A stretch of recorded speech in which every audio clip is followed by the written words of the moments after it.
Welcome, friends, to the FCM 50T review. Who put this freaking ladder? Anyway, so the FCM 50T Tier 8 French Premium Heavy Tank. It's pretty good. Why is it pretty good? There's a couple of reasons for that. I'm not gonna make a stupid cut here like I usually do because I don't need to. So, what makes this tank so good? Well, it has 1500 hit points, same as an IS-3. Yep. So that's like, you know, reasonable. The armor is absolutely garbage. Do not trust it for crap. It is just awful.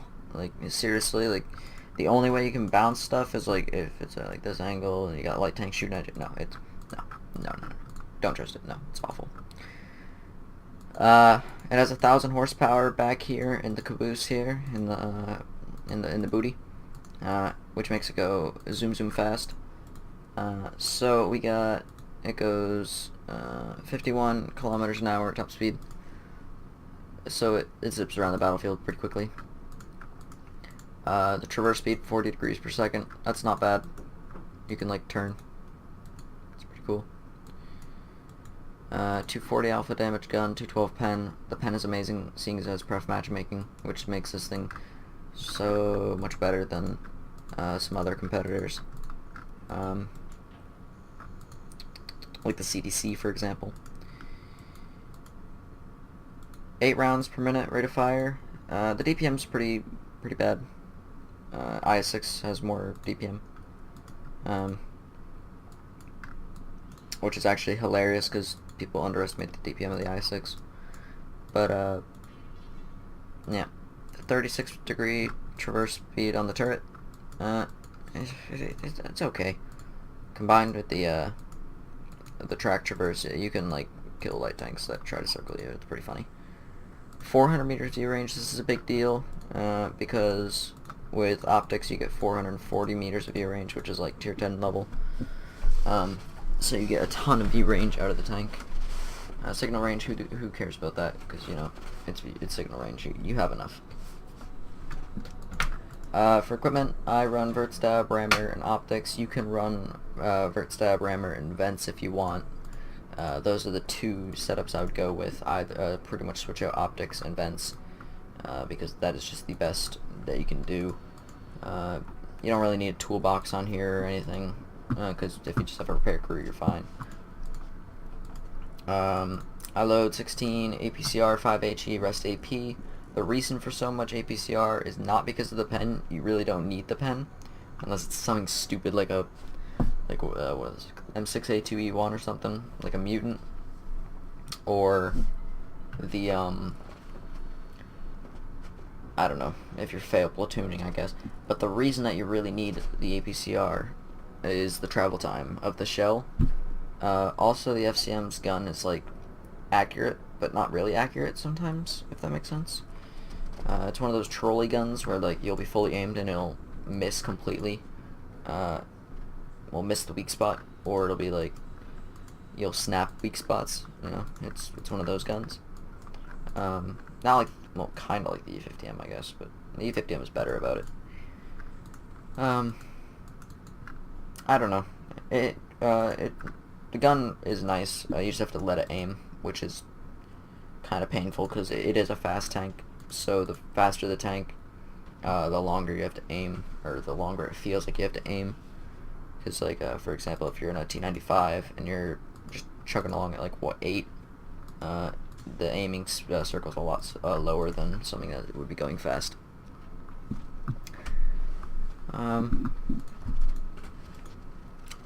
I just run your basic consumables. I probably should run an auto fire extinguisher. I'm just gonna switch that out now, because, you know, they give you like 1 billion per mission.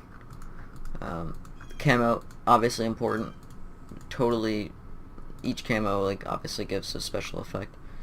No, I'm just kidding. But camos, I actually got the 3 marks without a camo because this thing's camo is so bad anyway. It really doesn't matter. I just chose some random camos and threw them on there, but the winter one's my favorite still. Will it stay? No. Lame.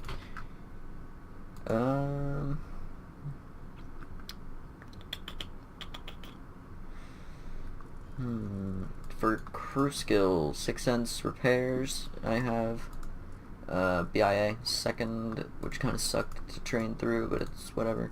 And then third set, gunnery perks. I got Eagle Eye because why not? Situational awareness for more view range because you can never have enough. And safe stowage because safe stowage is literally God. Other than that, I don't think there's really too much to go over. I mean, the play style, I guess. You want to play this like a sniper, like a medium sniper, I guess. Like similar play style to the Panther, I think, but you know, a bit different. Like this thing has 8 degrees of gun depression, so you can use that to your advantage. Even though 8 degrees is kind of annoying sometimes. Like I said, there's 0 armor. The gun is great. That's like what makes this tank so good, even though it's so troll sometimes. So, I mean, yeah, you just gotta snipe, flank. I guess one thing that really helped me when I first started playing is be very passive in the beginning and be very aggressive at the end. That's one thing that this tank really does really well, is you can get some early shots out in the beginning, start pumping damage into the enemy, and then at the end you can use the speed, and actually has like a decent amount of ramming potential, and you can walk around and clean everyone up. So yeah, let's get into the first replay and we'll see how to play this one, because the first replay is actually a good demonstration of how to play the game. The second one, not so much. But yeah. Alright, let's go. Alright guys, here's the first replay. We are on Winterberg. I think, no, Windstorm. Same winter map, whatever. Not a big deal. No one cares about this map anyway. So, we are on Windstorm, not Winterberg. This Bulldog's retarded and decided to flip over. So, I gotta disable game chat again because good replay mechanics. Cool, now I can actually, like, talk about stuff. That's still not important. Okay, so here I am in my naked FCM, except for those 2 rings that I have on there, so whatever. I see the Hellcat, and I'm like, hey, can I get some shots on him? No, because I can't shoot through a church. Or a castle, whatever that is. I don't know. Looks like a church. So I come over here, and then he is like, oh, hashtag, I got this. That angle, though. So I shoot him in the side, and then he's sad, and then he dies. And then I move up. So pretty much what I'm doing right here is I'm just using the FCM's speed to get into a good position so I can shoot the T-20 and the Panther 88. I don't know why, but this area always like trips me out because there's that big hill right there next to the bush. So like, yeah, you think you have shots, but you don't. So I shoot him. I see the VK-452 shooting at me. There's a T-69. I'm like, oh no, let me just prepare and get out of there because I thought he was looking at me, but he wasn't. So I shoot him, and then I poke out again, and I shoot at him again, but I miss. And now I'm just looking for any way to farm damage. Now what's funny is I'm actually like pretty much shooting through a rock, or like looking at a rock, trying to shoot through it. Obviously that's not going to work. But they're also behind a mountain, so that's like contributing to the difficulty of making the shot. 4502 cuts me off, not a big deal, it's whatever. So I go to shoot him, and I'm like, nah, it's not gonna work. So I shoot the SU-100Y, miss again, because FCM gun, it's like the worst accuracy until it's fully aimed, and even then it's questionable. Unless you just like don't care, and, you know, do that. So this 4502A really had me worried, because he was like right there the entire game, pretty much. And he could have been shooting me a lot more, but he really wasn't. So I just go ahead and shoot him. I like do a bit of like wiggling. He shoots my tracks because he's a Fuliosis. And then I'm like, I don't want to shoot the hull down German tank. Let me go shoot a different German tank or an American tank. No, not the American tank, because the American tank is hull down as well. Panther 88 it is. So I shoot him right in the upper plate, because Panther 88 upper plate is like garbage. I shoot him in the... I don't even know, I just kind of shot, because Panther 88 has really no armor. That I'm pretty sure hit between the mantlet and the turret cheek. Yeah, I hit the inside of the mantlet. With the 212 pen this thing gets, and the awful armor that the Panther 88 gets, you really don't need much to get through it. I was just too slow on the reload, that's all about there. So, I'm going around to kill the T-69 here. I'm pretty sure he, like, yeah, he's surrounded. So I just said, no, that's not worth it. Let me go try to fight the other flank. At least, like, hold it while my team is doing things. So, I was really hoping that my team would kill the VK faster. Because, you know, I don't want the VK alive for that long. But, just come around the corner, snap Panther 88, which is actually pretty dangerous. See, I'm in the what is it? Like the back of my mind, there we go. I was really worried about that Type 64 because I saw him running towards base, but I thought he was just gonna go, like, look for... Oh, there's no artillery. Well, I thought he was gonna go just, you know, be useless in a Type 64. So, now I start to panic, and I'm like, I gotta reset cap, but this Panther 88, though. So I start making mistakes. Here, I was not looking to actually hit anything. I just knew that I was gonna be loaded. And I wanted to get the shot out because there's no point in not doing that. They're cheap shells, and I have literally more than I can fire in a 15-minute game. So I just start rushing out the Type. I'm just taking every little shot I can take because I want to make sure I get the reset. We have 2 on cap. Looking back on it, it really wasn't that important for me to do this, but I did anyway. It's defense points. It's whatever. So while this is happening, T-71 being a douchebag, shooting me, whatever.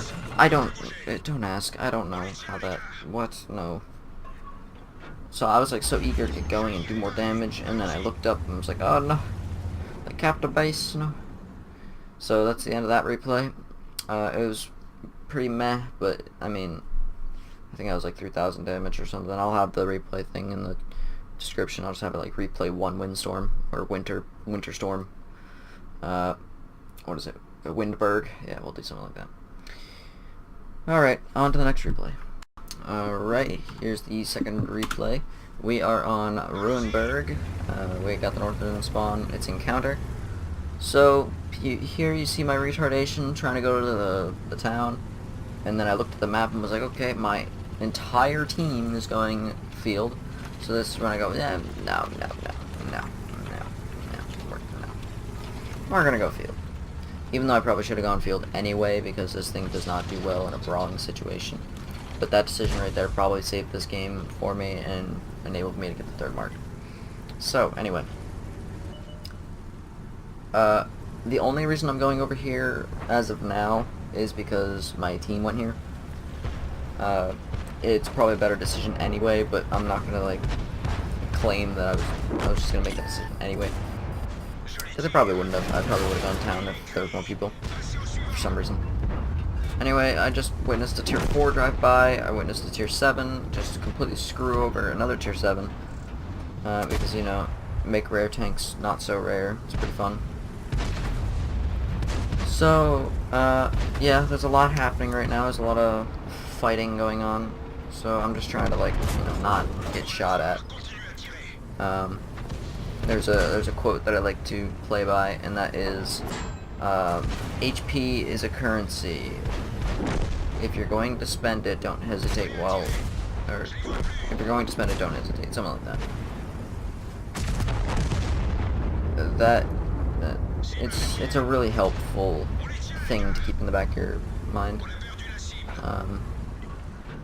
Because if you think about it, it is right. I mean, if HP doesn't really affect you, module does, or like module damage, but assuming that no module damage ever existed, it would be like you're just getting rid of some of your HP to take away someone else's. And if you have more, then you just use it to your advantage. It's like a tool. So having 1 health is not It's not like a... whatchamacallit? It doesn't mean you're out of the fight. It just means that you don't have tools like everyone else does. So you can clearly tell that I'm Mark grinding or whatever, because I'm going for tracking shots and going for damage in the same shot as much as possible, which is what you want to do when you're going for marks, and try to avoid kills if you can. Oh, okay, they got Erwin Rommel. We gotta be careful here. So honestly, this game really didn't have too much gameplay that like is super important. That's stupid bounce. If you didn't see it hit like the area right below his turret ring. So here in the chat I get a bit salty. And I don't know if it's gonna pop up. It might. Yeah, hashtag stupid bounces, there we go. Which is true, that is the fact, right there. It was a stupid bounce, in my opinion, but it's whatever. So I'm just gonna speed up the replay because that's pretty much where it ends. I get all the way down here and then the T-30 dies because he doesn't want to give me damage. There. So those were, well, that was pretty much one good game of gameplay, and the other one is just for the third mark, and I guess, like, I don't know. The second one, but, yeah, the first one's a better example of gameplay, but the second one, it was just there. I think it was a good damage game, but it wasn't like anything. It was pretty much just farming the entire time. But, yeah. So, let's go back to the garage, take a final look. So, the FCM 50T. As you saw in the replays, it's like a good flanker. It plays like a medium, actually. It's fairly simple. As long as you play like a medium and just try not to go into city areas where shot for shot trading is a thing, you pretty much want to catch your enemies out and pump multiple shots into them, which can be difficult because this thing's DPM is actually kind of bad. But bullying lower tier tanks is a good idea. Because your DPM usually is superior to theirs, even though yours is still pretty bad. Yeah, that's the FCM for you. If you have any questions about any of the tanks in my garage, I can try to help you out with them. Excluding like lower tier crap, because I don't play the lower tier crap. I mean, there's like not really much in my garage that I play that often, other than the ones up here, and even like the T20 and the Super Pershing I don't play often. E5 I could help you out with. T57 I probably could help you out with that. E4 I've been getting better in it, but I don't know, still kind of shaky. E50M, I don't know. E50M's weird. You can either have some really good games or really bad games. Mod 1 I could definitely help you out with. Though it's more just a case of getting the right matchmaking. Object 140, I prefer not to. 62A, I already did a review on it, you can go check that out. IS3, already did a review. IS6, I already did a review. 5100, just got this thing. I guess I'm pretty bad in it. Yeah, 2469, that's okay. So, FCM, now I did a review now. And the Skoda T50, I don't know, this thing's weird, man. But, yeah, that's enough talking from me. I'm gonna get, like, I'm just gonna leave, because, you know, that's what I do. So, if you enjoyed the video, or if it helped you, leave a like, comment, subscribe, do whatever. Dislike, share. I don't really care. Alright, we'll see you guys in the next video. Whatever I make, I don't really know. But, yeah. Bye.